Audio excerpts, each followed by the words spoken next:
Ia paftai atu I lau whiunga le whangatalai mo le awanoa.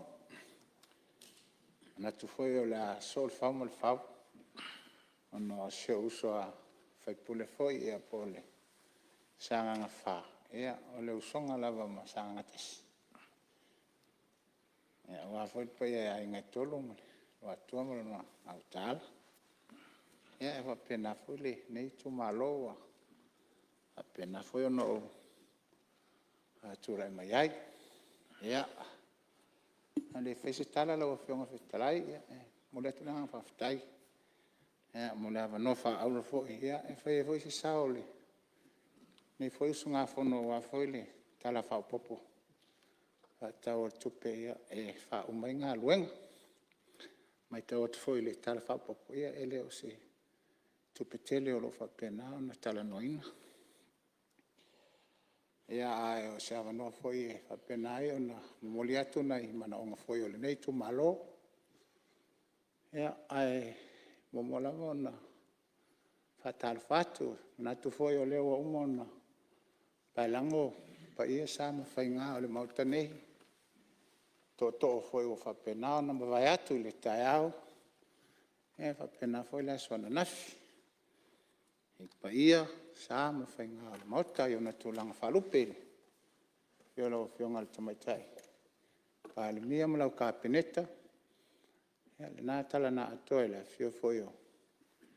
A whiunga I sui minsta. Ia le ne foi tala na atoa le whio atu le. Taitai o le tuangai. Ia sui taitai ma. Isi foi o. Whai pula le mauta nei o le parliament. E mai se le whio lau whiunga whangwhitalai. Ia I le nei tai au. Taro whatu foi le. Pa ia ma le malu lasi lasi o. Penao no whanga poto I whatonu sili e ma. Whatonu pulenga so tātou malo. Penao tātou whatasi. E mamuli le nganga whawhitai. Ia. Ele mai tau le nei tai au. Mai le asona nafi foi. Whilawhila foi inga. E le tuna inga foi o muni au ma. Fulisai whala o mawhali tō whama le utanga. Ia o ase le lei ma se manuia o se tātou tunu e peo na folisia. Ia o tula ia ma le awa tele lau a whiunga whangwhitalai. Nei, ia manatu foi, whatupu manatu o a foi inisio la whonga foi ma. Tulanga e peo na iei, folisanga le aswana nafi, mai tau a maltutoa ia. Ele li whama tā upu ana ele. Le ofisa o a onga whautuanga foi, ia ni finangalo foi whaadia. Ele tā ua o le nei ofisa, isi o tātou atunu. Ia o lo whapena o na ngafa ma le tā mawhainga o onga I tono si o tātou atunu. E onga tasi ala le futia wa o le epe e wheso tai. Ia ma auala teknolosi le nei vai tau le tātou mai tau. O le nei fui talu fou ma le mai tau. Ia, o fōringa wa ia o le hao tau ina o iai le tomai. Ia ma le nei fui vai tau. O onga sa le masani ai. Ia tātou nei o whapena o na ese maile. Vai temi fui sa tātou. O ngai tātou. O le mea le nā e whataua ia fui. Ia tia fui lo sui. O sufono. Ia le tūlanga o onga. Ia ma le sota inga ia wala wha teknolosi wha. Nei ona pō. Ia, ma le fui mai tau atu. O le alawa so tuli le whiunga le minstawa onga. Ia ma le minstawa teknolosi. Ma auala wha nei on pō. Ia o se wainga o te talitonu. Ia o lo o mawhai ei ona la. So tau au le la ngā luenga ina ia fituna ai. Ia le tāua o le teknolosi. Ia e whaongai nei tonu au onga. Whawhitau li foi e peo na sau noa nisi o whaipule ia po whaipule o maota. Ia o whawhitau li ia e ono tutupu ma o loo whapena na vai. Ia ona o le sesenga o tūlanga foi e peo na iei nei vai tau li lalolangi. Ia o le foi wa fia toi masi o tātou atunu. I Samoa nei. Ia e. Sau no foi se taisi o minsta nafi ma tā ua ilo ingoa. Ia I se tala foi po se la fonga na o whai e tono le mauta. Ia lo pumoni o le tala e whaata talafonga. Ia a lo momoli e se whiau ina e whapena na whatau. Ene sa non min stau ngā luenga o whapea atua me. Big people, small usage. Ia ai o le nā vai tau na o atu le sa vali ali. Ale IT experts ia o alo foi ma whanau o se tātou atu no ua lava le awa o ina ma le au tomaina. I mea tau IT. Avatu sa lato tala foi whao Sofia ai moe aluanga. I le anganga o le tau o lau fasi fai upuna fai tono mauta. Ma lato momoli e tuai le whiau ai. Tau a tele mai sa o le lene mea na o tau tala ia. O le mai tau ni nā taimi le polo kalame foi ma le polo ketitele na whai al malo. O lona whatau a ina e whapena o na lava le sota inga.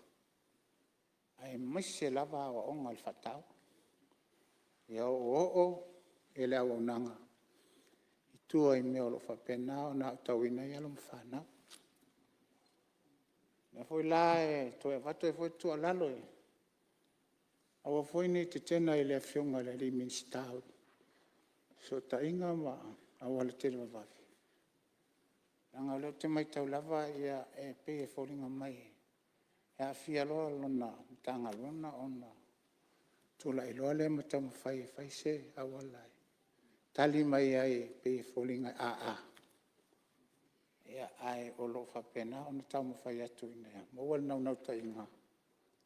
O le anganga e alai ona tato whaonga ina teknolosi. I tono a onga. Ia foi e mai tau o lo whapena ona. Sau noa nisi o li whaipuri. I le tele o le whawhitau li o nutula i mai. A le anganga na o le keipo. Na ala ona whai al tato malo. E le ngata e whaonga ina e le tato watu. Ai o oile o unanga.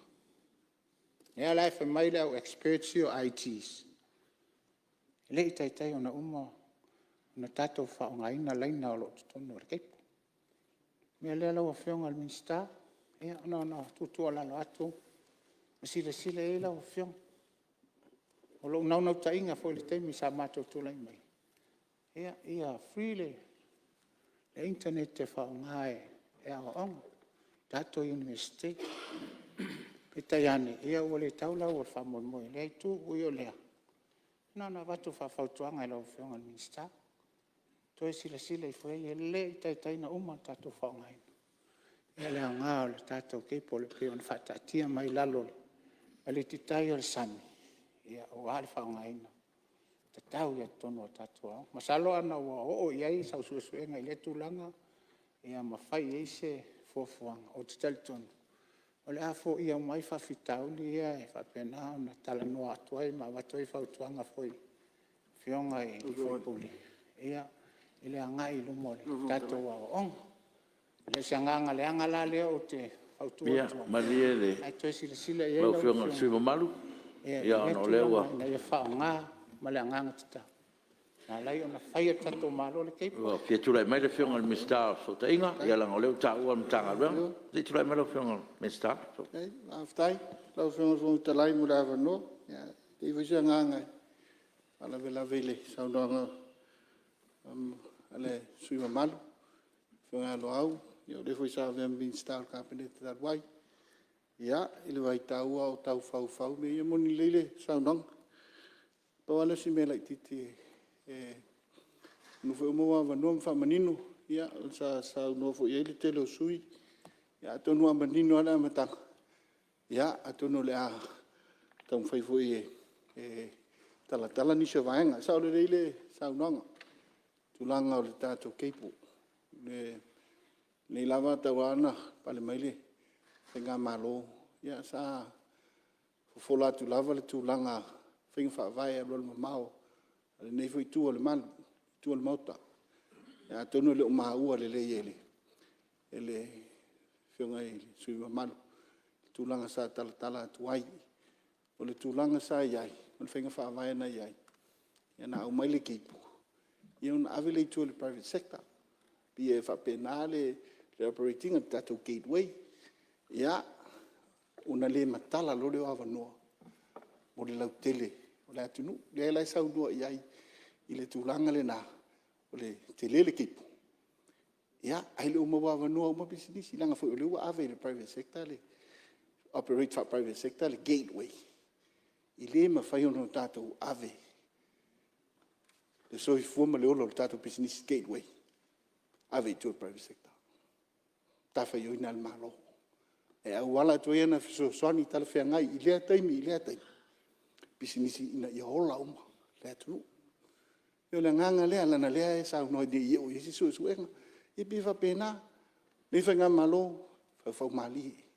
Le nai tu fast food to sanga. Ane tau fai atu tasman after usang.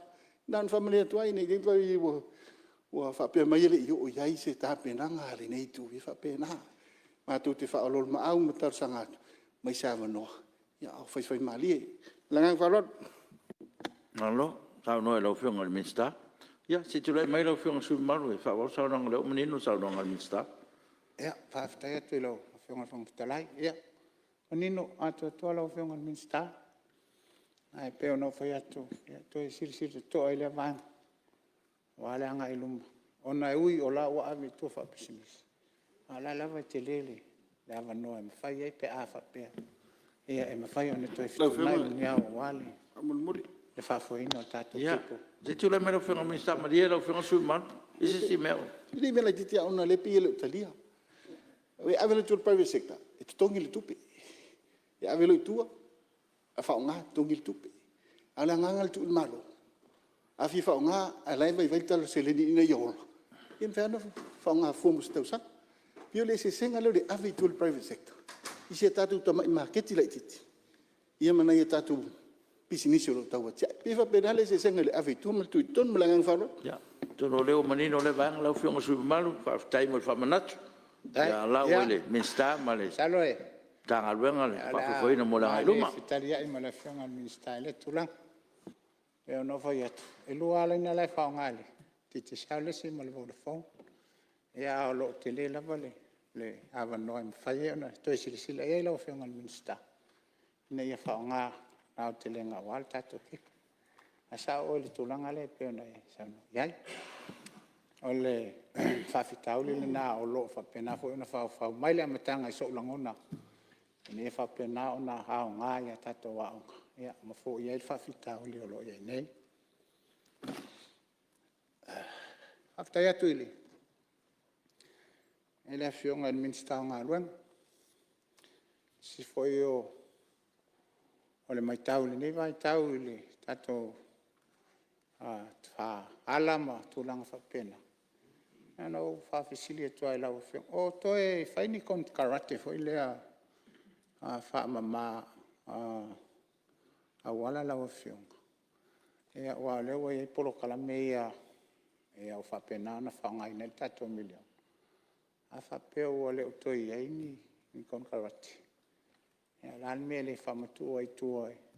Ya fio anga fa mama la to ala to te fa ala ma ya te fa fale. Ne ia mauti noa. Ia lo fa pena na tatia mai se tulanga le lei foi ia mamata ngofie. El si se manga wa foi ia le malo nga solo. Ia mi se a foi o tu le si mai fafo. Mai tawa foi le nei vai tau. Ia pe fo linga mai. Lua toru masina ia fa toa vai le o fa mama. Ia le tu ma le tu. Ia fa pe fa matu i tu enu uma. Ia na fautu atu i lau fionga. Pe atala fionga ia. Ia ai faunga ia. Tato sele ni au te lo foi o. Te leo a fionga. Ia o to fuama le konekarate mo vau. Sui mamalu. Ia se tu atu lau no le fionga minsta leu ta uolo no. Fuafa male. Nam tanga luang lau fionga minsta. Ia.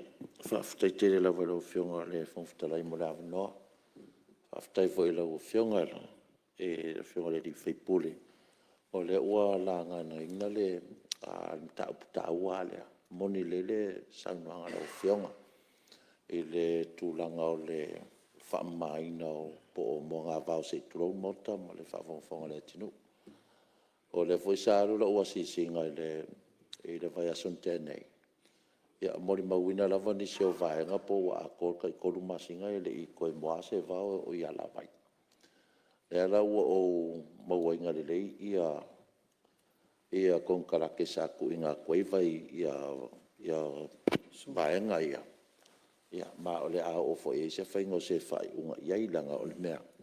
O le aluai kupela kungu o le kongi ingo kon karake ia. Ia le pe fōringa mai e le o whamaungi. Ai o le tūlanga nā lau o whionga i le swinga malu, whaftai tele. Sa i le fuafuanga e amata nei le amatanga le tausanga nei ia le whamatu i nā tō vaenga i ei tū malo. Peitai, ia o lea sa pei se po opisi lava ia le mitanga aluenga o tinamta maita i le kakomilionga. Ia ma o ke kartongu wa lape le vaenga le o le whamauku mai o ngi whenga whawai. Whaaluai ia le ngā luenga lea e whamatu o tuai ia mo ngā vāo ma tulanga wapena i whon whawai. O lea la ua o le whai unga o iulai i le tausanga nei lau whionga ua o i nāo le a whangata i nai ia konkarake ia tu atuai mo ngā vāo e tutonu o a whioanga. No o mawhioanga ia se ivanga ia vai vāo fo ia e tūlava i konkarate ia vaenga nā o ngā olo ia la vai me wapena. O le whatuatuai o le maua ni tātou masini e whatino ai le ala ua whaftai o wakula sia singa. Ia koi kia le se ainga i le ingi mua vāo se tulau. Ia e whapenga foi la o ngā sila ia nuu mawhioanga. Ia e vifongi kupe polo ke ki e whatauai ia masini nā. Ia ona amata lo lea ona whangasolo ia tātou whamatu i nā tō ngā ruenga i tono o a whioanga manu. Ia e mawai ia se lengi fo ia nuu tūlanga nā. E mafuanga o esel tāua mataupu lea. I le auala lea tātou le West Coast Road. I le anga i mlai vālele. Ia o kei longa ko ke mori mawinga. I longa le karingalu le vāo le auala ma le karingalu. Ia lai waso solo o kua le fue e o i ngai ka ala i ei o. Ia a ka whea kui i ngai nguunga. O la e me ko ke le o e whainga ngā ruenga whaamaka ngō fie o kou. Ia ko kongu la volo kongu. Ia ai saura kari. Ia o le whakari mai le ati e o koe se ingai ka se whaala i ei i. O kasi ngā vaenga o le ua kirkiro i ai ia le pōlenga la ti ei. I ngā ia whamaku ua ko meanga. E o foi la se turou mauta. Ia o isi vaenga ua whaala pisi uma. Ia ai onga o le kūlanga whaapea responsible ai ia le pōlenga la ti ei. Ai maa ngai alo le lafo akui o i ngu malalwhanga. Ia o ngā whaamama lava lea ma responsible ai ia le imwhai pule ma o ngā ruenga le awaluma po malo seringa ula ko whakingo le vaenga. Ai whaftaila o whionga mo le langa o le mataupu tāua. Ia o le whai unga i ulai tausanga nei. O le amatailo o na whamtu watu vaenga na pe a whai. Ia o uma o ta pena ia tatu tai ala. Ia e mase fo i o masini whao ngā e tu malo ma whalalo. Alo, aftai lau whionga le mista, tono leo manino le turanga lau whionga sumimalu. Tai foi le tali mai o le whionga le minsta. E tu sai foi male. Ia o le vainga lau tele le au telenga o le tātou atunu o wale fuatasi se tu malo. A whaftai pa whai o tūlanga lea. Ina ia wapena o na whamatanga o fia pesi o tātou atunu. Ia wafoi tātou malo whenga soroa. Au iei pe i lau whionga le minsta o ngā lua. O le tūlanga foi le tātou CSO foi lea mo soasoani nei o tātou tangata. Di me vai vai. Misiali tatou songo. O mo meo pomoli. O la se te tūlanga o iei le nei taimi lau whionga. Ona o le mai tau. Ia tasi leo whawhitau li. Mai sena i ainga e mau to tonu. Mai auala o lo whapena o na tātiti ai laina ale ipisi. Ia, o ata whiu e tali fisili ma. Whapena fo iona. Ia, ona o le tulanga na o mai lo fisa e watu le tau ia e mtua le ngā fatia. Tasi pomoli, lua pomoli pe tolu fo.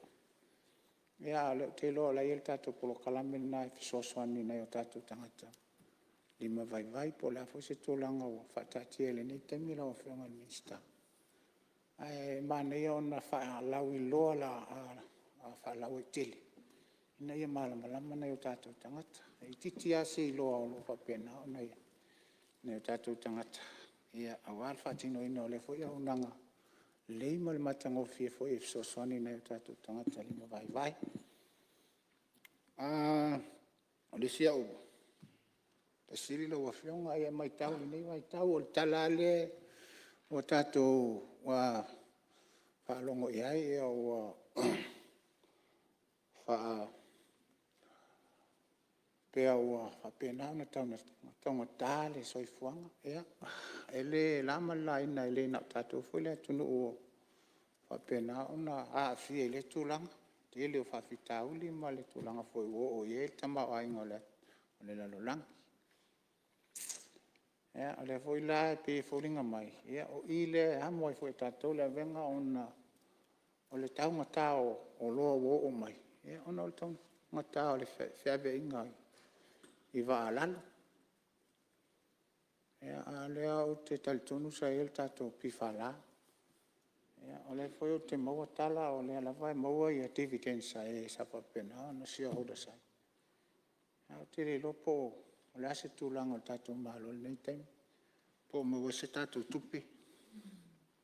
Te lua mino te sui.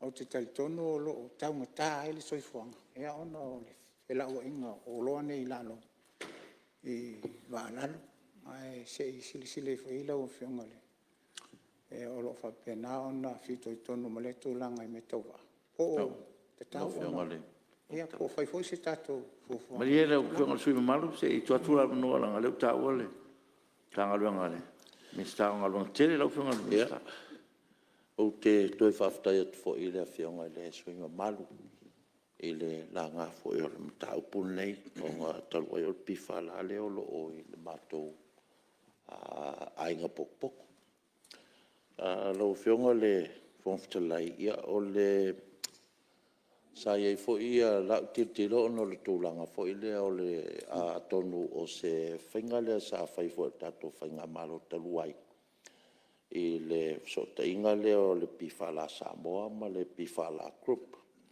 le fele la ko joint venture le i ka so ngi foi le ko nga ingo freights inga ia au mai la lo freights e au mai foi le la lo mal tau so i fuanga pe tai te mine o mai la vale te mine pe au te tau maua o le luafe a sfulima sa fatu inai le vaenga le a fa sa o mai au ele tai o le tuanga ai pa fa o se a pe le luafe sfulima a mata mai ai. O le anga i mai a ngai o ma taimi nei. No whionga whongtala i o le ropo wheme o anga i ia se dividend pe on sau no ia le whionga sui mamalo.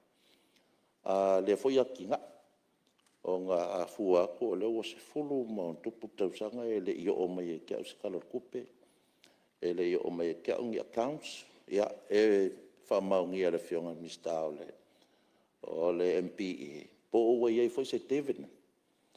But kei loa lava, e leo iei se mea. Lau whionga i le sui malu. Ma o le a tilo foi ia i le tūlanga foi o nei vaenga. Ia ma le whainga malo foi. I se whainga i whai iei pe a whapea ua le aia se tupe o maua mai le vaenga. Ia ai whamalo lolo. Ia le ngā vaenga e whaise si whainga fau. Inga ia ka kusa ili e le tūlanga lea o le whapa u mai lalo tau freight inga ia pa u lalo le tau o soifuanga. Ia au te whamaunia lau whionga le whongo swimmal. Ia o kere o maukingoa o ka whiuho e kurikuri pe ei se whamanguianga ka kua kungu ue o maua mai e le whainga paanga lea. Ia o markeminge e lo maua mai se karsa. Lau sifurman kupu kausa. Ia ai o lea kang whaia kuiai ia o ngā koe longa kula ia o kako palmengi. E se si whaingai whaia i mari whaalalo. Alo, waftai. Ya, se tu lai mai langa le o tau le spa folta te le tua ngai. E o leo lau whionga kong whitolai. E kanganga o kua koe kari. Ia langa o leo tau ia se Ia wha waftai. maunga. Ngā wha maunga o marore. O le lua pe sulima. Sa whakauku ia ele tātou PFL wangau. Te mtonu la. Le sa sui pale miai le whionga ia la wofo. A o ia foi la. Sa avea ma minsta me tova. Marmal makele la la wofo le mataupu lea. Na mai lea le whionga ia la wofo le mataupu ton. Il kabineta. O lea se whinangala o kabineta ua iai lana whautuanga. O leo whatautui le tātou PFL. Mai wofa mai ai se company va mai se amani. O le whautuanga la le whionga ia la wofo. Na mai te tono o cabinet. O se whautuanga tau tele lea. O le li whautua e meto va. Le whionga ia tu pola le konga i me lau sili. Kupola. Ke le longa tomai e meto va. Ia na vela leo le tātou o le tātou offer. Ona talia le malo umal Pasifika. O la to umai e ana le whawaa lea. Ona avea le tātou le waa. E le si tātou waa. Ai on umai tātou ia wafu ma facilities uma. Tono Samoa tonga whiti whapefo e New Zealand. O se whaiunga tau terele mo Samoa. Le lana au mai eile o le tal sanga lisi company va. Le la ta ual minister o le PFL group. E o company lea. E silia ku le ongo la ku va e whio il Pasifika. Le la ua whai mea ua whai le tātou whai ngapanga. A veina e la tau sea. A umia e Samoa le tele o le sea. O le lana tutongi umaya ai talafu. I tupe maua mai. I ngā yoinga ia sa whai wa mau mara klina pu mai talafu sai ai. Mau leo tu ia nila sa i talafu. Malo, ia. O le mato e talanoanga la ma ua ma le whionga ia tupola. Le la anga ia kul whaiunga. Ia. A wha mai tupola. E 5 milionga le kako tātou TV lae wa fuafua mai. E tau sanga e lua whelu futasi. E o la whautuanga la e le whionga le minister. Sina talano e atu pola. O le vanga kaunga e malmalama mka upu kau wa. A le tau mai nem kwa e le malmalama sika. Ia lau whionga le whongutale. Ia o le whakamanga le malsosoani. Ia. E le minister me tau wa. Ia, E waftai. pakwale i loa se me kau wa. Ia le fongetalai e kukai atu ona e. E pupua. Ele i lava ma koe le kari Era ngā te le waka kuanga. ua Le foi ave ai maro suafa, Ia, ma le ia, leo ia, le mena e whaia. Mo lia koe singa mingu ke skasi. Ia ngā whapopo kua e Ke mau pupu e mau le ka umi. ko kaimio le whaasoro tatu ngā runga. Ia ngā roho koe kula e meni ska. Ia, la ngala e anga il mingska, ala Ia ngā roho papo. e whapopo Le e e whamaru aku lau whionga whamama. sukai kai. Ngala ngau kua la vango il te ta, il tua ngala la sata ua il mingska. Ao lau whionga, ili ka ua melea. Ia, malia mai. Ia. Lau whionga le whongwhitalai, ia. E re i o lava le whaamanga le mele tuli lo atu. Ai sea ua le ingi accounts. Ai sea ua le au mai ingi se dividends. O le makarangoanga ma la sa karangola ia le whionga kai kai le kuangai ma tupola. anga makalango makoki. O le kalala le nga fai mai. E le I maua se dividend te au mai o ngā. O lai whape ave accounts I ka ko chief auditor. O le mela le kopu, ngo o suela I o le chief auditor. Au mai accounts ia si, au mai le 5 milionga le kalango mai kai le kua. Ia e sa ngoa mai ia le chief auditor. E le ingi accounts o wakua. O le ki o la le mo se dividend. O la umala wofu. Le la o maua le. O lua la le ma whaia mea le. Le la o maua o Le la ke fsiria pia o feo ave ei dividends o le tifa. O le mapoponga la le vai, anga le la maria o fionga la ka mero oi oi. Fai ka ki se o ku te ia se fai po la me ka. Ia. Ele e sa o basa o anga kai le kuanga. Io na ia se meo fare con le se meo se 5 milionga. Io le la de on sai. La usa o mai na fionga ku pola. Se kaimi. Pa wala me fai. O fa kali mo sa. O le mafua anga le nga mafua e nga fai le mere le makanga. O le vai kaudenga. O kaude o mengi va. O kaude o mengi va o amaka shoki o loe ko ngo frampangi fa do loa. E oi. O I mai da kungu maka sanga mai. Le nga mafua I loa. Nga fai de fufuanga le ma le fai ngare leida. O TV umala kungu ia sai ai. Po ai uma ma mosamo. Le nga fai lo ma ka ku fa mo. Ai oi. Ia. E le nga mala ingo o ai.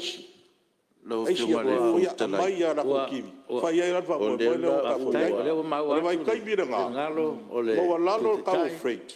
Ma o lalo ka o soifuanga. Ka ngo fier ka o loa. Me u basa fia mori ori Samoa. Ala be lo ia. Lo fiunga. Fai sa o fuanga ia. Ia o le. Ka soifuanga lo ia. Le tau fe tuan fo. Fai de so ka ina ma fai na fa anga le. Se tu lai mai lo. Ma le la langa ma fo lo mangingo mai ia. E koe ka ua ngai e whale kongu ngai. O la langa whai ngā paanga lea. O ngā warengi o loa. A leo mangingo mai langa saungoa. A o leo ke whesiri a kula wari e ko rua. Po wheo a vei kupere se fulu kausanga lea nga kou whai eri mena. Ma kasi a kausanga lea o ke ngā rua. Ua manatu fo i le. O le account ai le ku e kupe i o tu whala. Lewa. Leo sisa o koe a o rua. O le bevi va sa alo fio. O kai mi kongu lea nga whale kongu ai ia pifala. Le sao lai lunga o lovo ia ale kampangi vo le sa whaingi wale ia saki. Wa iai la le whai unga le ha saki. Ala kapungi la lang kapungi. A oi le sao lai le kampangi va. O nga mai lole la to whai unga o le a kapungi. E pela o le mela le nga kupu e lor whaavela me leo la koe fwoi mai le o le a vele va e whaasala lau o ka wakau e pela al mela nga leo nga nga baka pa ya ngafi ka mo le so nga al pe pelo al mela sa whai el miskala ia e nga whai o whapenga e manatu fo i lau whionga te te ili tua ngai ia e le tau fo na tatou tua ia la fonga i tono le palmene Lau whionga. e le fo i whafonga le tunu ia me se fo tatou whenga malo Lau whionga wha mo le ke kaloa. ia se o le tau Langa ua mawhale sa unga ngai kai le kua ngai wha peo ke pelo. A le ua wakul wha maungi nga sifulu kausanga i le ise kupe maua mai pifala. O kalangoa ka fwea ngafi. O langa mafua o nga whaale kongu wha ingol kako SNPH. Po le ise infrastructure malo wha kau kula epa. Sao, salaut. ia Ia e sa umala me o kalangoa kua. ia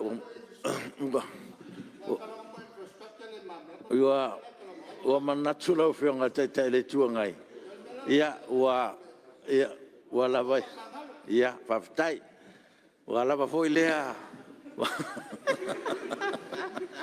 ia e whapea lava winga o le mauta ia me pisinin tāua ia o le lava ia e fitu whai whatamari ia paua o lea ia fautua atu fo no fo ia tātou la fonga ia ave pel tātou whaaloalo tātou whainga malo tu lai mai nei whionga minsta ia sa whapena fo i le teimi nai tu ia o le nganga nao no foa ia tātou mau pel whiawatai ia mau pel tātou whapalpaleai ia malie lau whionga suma marua mai alu teimi Le se sia va no mo lo fionga le mai ro a ta wa foi le mena e forcia ia le fo tu fa e mo ia le o manino ia lo fio Aftai la fiong al fong tala. Ya o sa oile. Mo ngana foi le nei ta falta ne ta no ai le o.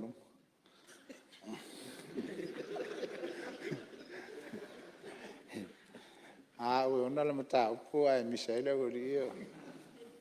O yo le ya le o le. Nai motunga afale, nai tule, vai lau. Fionga le minsta ala no ofisili ya ona o le ai mau o le tala mau a fa mautino. E o le freight le ala ona tau mata fo ia. O lo ai amato. E foi la ofisili e tato pifala. Ya po anu fo foi. Tiro ia il fenga malo ya mo le anga ilumpa. E o le sili a foi e tasi e tu sai foi male. Tato valele la o fionga fong talai. E le fu mai tau le nei vai tau le tau ma tau pasis. Ele filo inga ya. Ona walo no esolente am nei New Zealand. Ya. Tangi u wale lotto le tau ma tau pasis. Ya pe ana ye se tato valele. Ya atono vai ona to tilo ya ele ai ele ai na le uta ma le to file. E il capenetta mesela o fionga minstai fito e tono vale. E se sila le tulanga pele o stau. Ono mere nei vai tau ono. To e mai se tato vale. So ani le tau mo tau pasese o fa pena na i nei. ya ma die la fionga su malu o ia le wa Ya, aftai. wa fa ma sa wanga no manu tato temi ya lo fanga solo tato tu la pono Mana tua la fionga ia leo te vai atu. Ia wa. Ia o leo la usta ia me. taftai Finanga le la fionga a fiane. Ia so tu malo le lato tapo inga. Ia tu la toma tu la tofia le. Pa ia mal malo fo le tu malo yo na tu langa falu. Ia malo le tapo. Malo le fai talo fo ila fenga lo tofi. Ia wa tapo inga il Fonousu se tato tunu. Ia misal palmene. Manuia la fionga fong talai. Nuia le nai tu, ia, o la foi le leo mene nganga, wha lolo.